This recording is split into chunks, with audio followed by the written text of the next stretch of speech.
Kung titignan mo yung pupuntahan, di ba parang malayo? Pero pag lilingunin mo yung pinanggagalingan, malayo ka na. Hindi mo malalaman kung hindi ka susubok.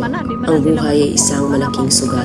Kung lagi kang takot sumugal sa isang bagay dahil takot kang mawalan, mauubos lang kung anong meron ka. Kung hindi ka mawawalan, hindi ka rin magkakaroon. Kung ano man ang mga desisyon mo ngayon, yun ang magiging buhay mo bukas. Lakasan mo lang yung loob mo.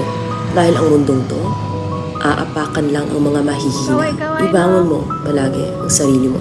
Balang araw, magugulat ka na lang na ang layo na pala ng narating mo.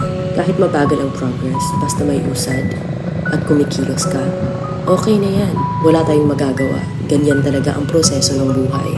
Lahat tayo nakakaranas ng hirap.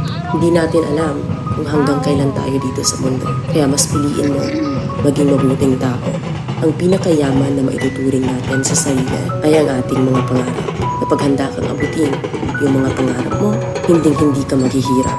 Kung lagi kang may pinagdaanan sa buhay or pagsubok, pruweba lang yan na isa kang magiting na sundalo. Sa mga pagsubok, diyan ka aangat, diyan ka babaguhin yung tatag mo kung paano ka mag-ayos ng problema.